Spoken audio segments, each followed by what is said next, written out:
Hey y'all, it's your girl Erin, and today I wanted to talk about advertising based censorship. So, I have spoken before about why I don't like advertising.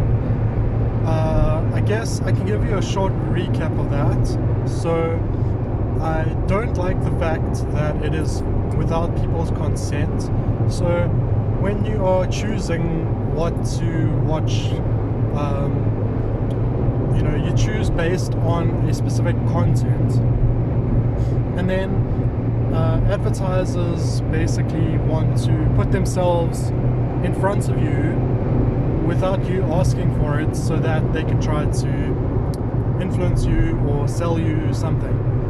So I don't like that because it's like a really bad user experience. Like, who wants to be watching stuff that didn't ask for? But also because you are allowing others to, if you have advertising enabled on your platform, whatever, you're allowing people who have a bunch of money to influence your audience, your watchers. So a capitalist or someone like that can afford to buy advertising time or space, and so it's definitely like not up to you, and it's in my opinion it's quite damaging psychologically, because without advertising we would be more free to form our own opinions and make up our minds on stuff without worrying about, or without being influenced, one way or the other. We'd be influenced by maybe what other people think on a opinion level, but advertising, like, it sort of takes advantage of sort of I guess you could call it like a weakness in our psychology. We are suggestible. That's just a reality we have to accept. And so advertising is taking advantage of our susceptibility, and the best adverts are the ones that influence you, well, from the perspective of the people buying the ads, the best adverts are the ones that influence people the most. From the people watching the ads, it's kind of like the less we feel like we're being influenced, the more we like the ad.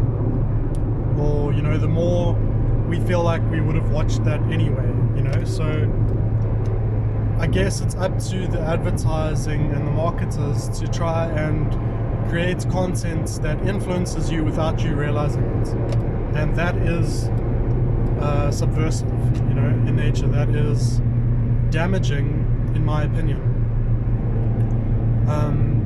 Because it's getting us to think and believe things that we either didn't initially want to, or aren't even aware of. But today what I wanted to talk more about is the censorship aspect of it. And so basically what we're seeing now I'm also thinking about the online context. Sure, there's advertising in print media, TV, and signboards and all that too, but I'm thinking of it in terms of online because that's where a lot of us spend a lot of time, but also where we create content. Like, even if it's just a tweet or a post or a reblog, or you're uploading a video, it's the user-generated content that I'm talking about, because it's almost like harder to fight against advertising when it's user-generated content psychologically, because when you know that it's a high production value, like you're watching the Super Bowl or you're going to the theater, you know that they have spent a lot of money on the stuff they're doing and are trying to make it back. So you kind of like have in the back of your mind this preparedness that you're going to try and be sold things, whereas when you consuming like user-generated content, it's got the aesthetic of person-to-person communication, not corporate-to-person, yet you still have the corporate influence taking place. But again, the issue I want to talk about today is the censorship aspect of that, and how we've seen online that corporations and so online is like very much so adopted the advertising business model, and that doesn't only mean people putting ads in your face, it also includes the user-generated data that gets then resold to other corporations for their own marketing or advertising purposes. So all the data they're collecting on us and they're trying to monetize, they monetize it because advertising is a thing, because people want that information, and they want that information for marketing reasons, not because they are really big fans of data and they really like it, like, you know. So because there's more and more money going onto online spaces, those corporations spending that money are going to want a return on their investment. They're going to want to make a profit, so they are spending a bunch more money and therefore expecting to make back a bunch more money.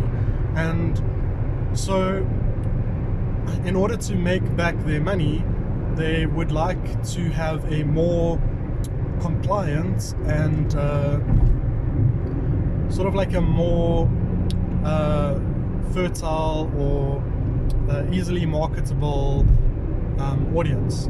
So if you have content that is not conducive to making sales or to being advertised, or you want your info to remain anonymous or whatever, you want privacy, those desires contradict the profit motives of these corporations spending these large amounts of money. So they, you know, the bigger they are, the more sway they have on the platform. So like, if you are a platform trying to make money and maybe 10% of all your revenue comes from the oil and gas industry, fossil fuel industry, if that's who's buying 10% of your advertising, then you are going to effectively have a 10% of your profits are going to be contingent on those people continuing to spend that money. So you would want to make sure that, for example, the Green New Deal or some very progressive climate change policies, you would want those, you wouldn't want those to get popular adoption if you are that platform, because then you're going to lose out on that 10% of revenue. Because if everybody got over fossil fuels, the fossil fuel companies wouldn't be able to sell it anymore, and they wouldn't continue to spend money on advertising.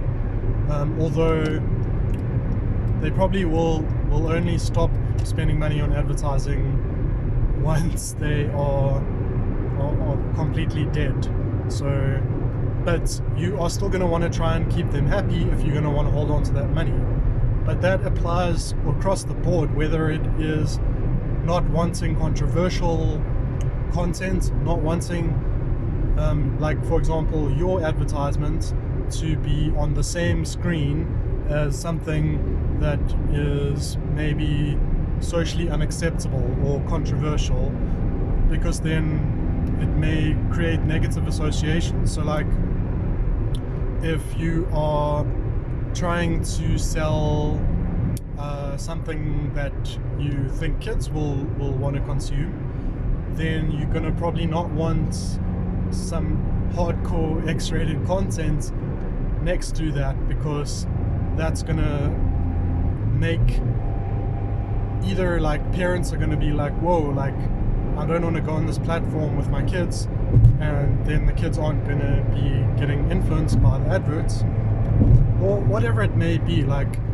even adults might have some kind of like ideological opposition to something. Like let's say you live in a place that is very conservative, very patriarchal, and so the population is not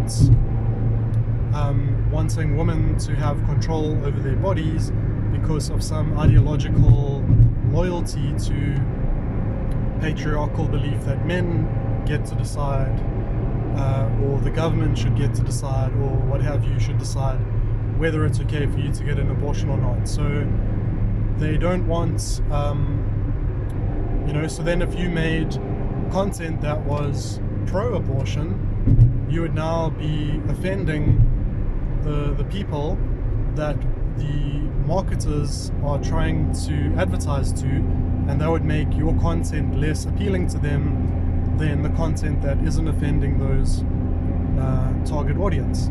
And now obviously when it comes to user-generated content, there's too much content for it to be hand moderated. So you don't have anybody, you can't have people sitting in a room like deciding, okay, this is safe for advertisers, this isn't.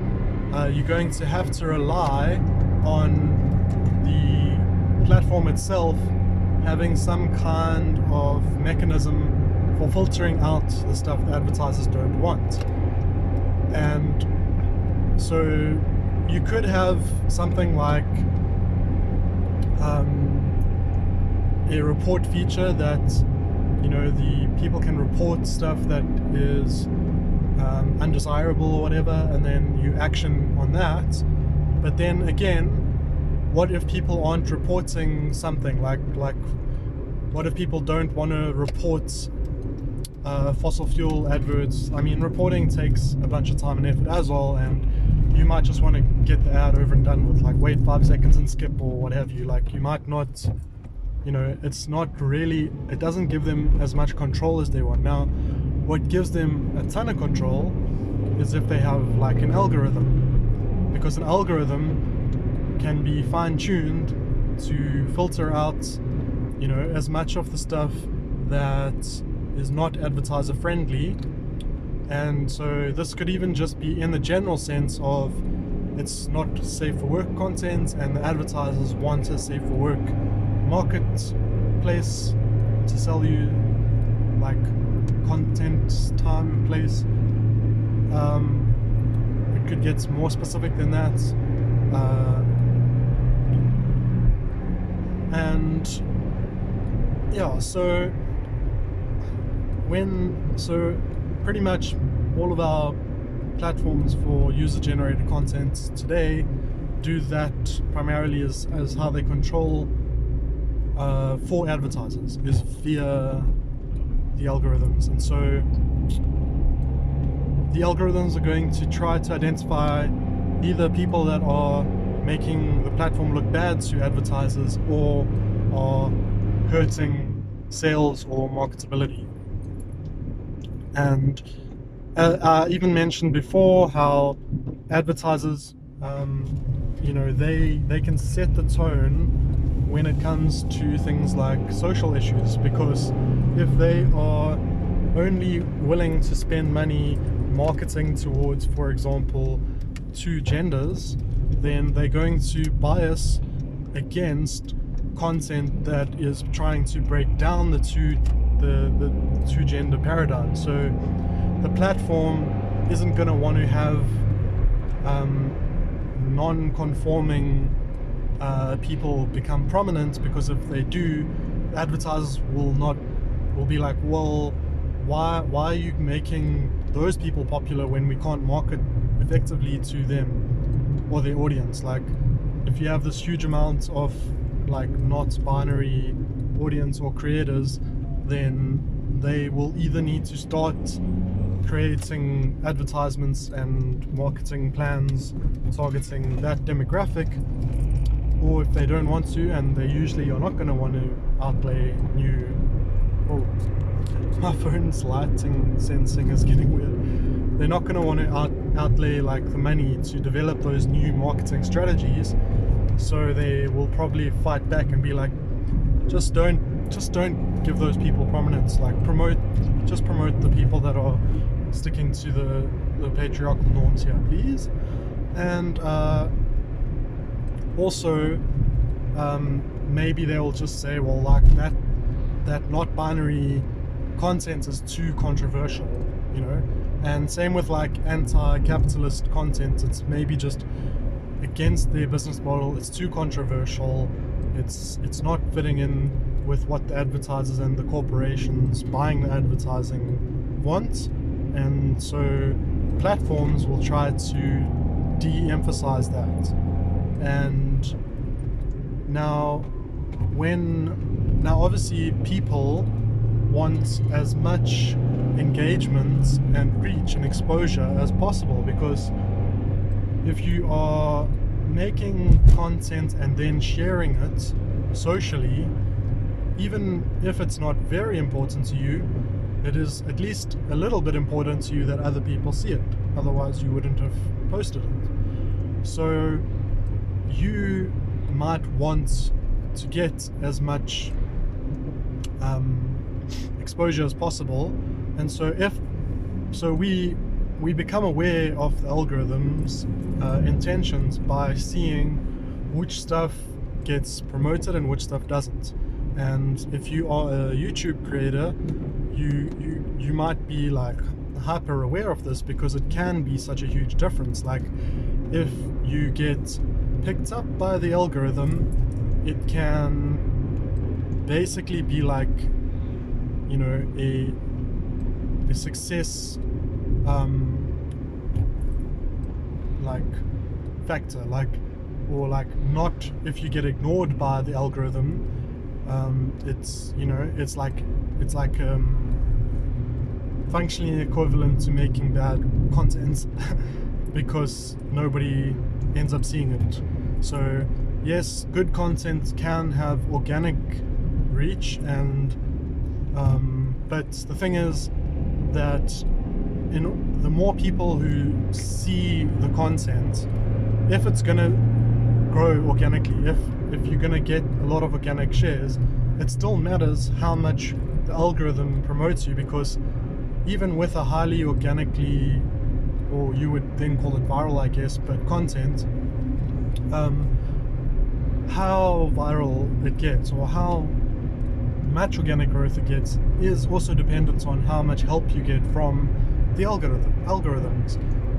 Because if 2 people see your content and 50% of the people who see your content think it's awesome, and perhaps reshare it, then if 20 people see it, then that's 10, but if 2 people see it, that's 1. So then we become aware of what the algorithm is promoting, and then you basically have to make the decision as a creator to either push for that organic growth in spite of the algorithm, fighting against the algorithms. Basically, you know, it's up to, it's like, if it's not super viral, it's nothing. Or you can try to work with the algorithm, and even if it's not super viral, still get some amount of exposure and some amount of people coming across it and stuff. And if for example getting a lot of exposure is part of how you want to maybe succeed, whether it's because having exposure, you know, having an audience, like let's say you are a creative, you're a musician, an author, something like that, the more people who see your stuff, the more fans you might get, the more they might end up wanting to compensate you for what you're doing. So it becomes upon your path to success to have that exposure, and so fighting against it, fighting against the algorithm, can hurt your basically your career prospects. So it's really difficult to stick to what it is that you want to do without considering the algorithm, because it is such a determining factor in success or failure. And so what ends up happening is people, whether it's subconsciously or consciously, so for example, how I'm even doing it subconsciously by swearing a whole lot less, where I could, be dropping bombs all over the show, and really like express my emotions freely. I hold back because I don't want to, I don't want to be too much not safe for work or too controversial or go against the algorithmic intentions too much, even though consciously, actively I don't care, because I couldn't be bothered. But I am subconsciously bothered, it seems, even then. Other people will actively try and sort of play the game, play the algorithms, try to work with it. So people have said like things like having thumbnails, having a catchy title, having content that is topical, and staying, and then when it comes to censorship, staying away from topics, aesthetics, or things that are going to cause the algorithm to either pick you up as sort of the content is just undesirable completely, where like you can actually, algorithm or whatever can actually sort of mark your content for deletion or whatever, or just in the fact of wanting to get the algorithm to show it to as many people as possible, versus the algorithm sort of ignoring you and not recommending your content to anyone, not showing it to anyone on their feeds or what have you. So people stay away from those controversial topics basically a lot in order to succeed, and this really ends up shaping our social conversation, the public discourse, the mainstream or popular discourse, popular culture. This is in some ways how corporations can decide for us what is or isn't good to talk about. And so, like that's why when a celebrity says something catchy or whatever, then the algorithms are going to promote the hell out of that, because celebrities are a nice way to cash in advertising wise. Like that's why sports figures get like clothing deals. That's why influencers get trying to think of the word, when you have it's like inbuilt promotion. Is it promotion? When you have like you basically saying the ad in your content itself instead of it paid promotion. I think that's the word. Instead of it being like a random, up to the platform to decide.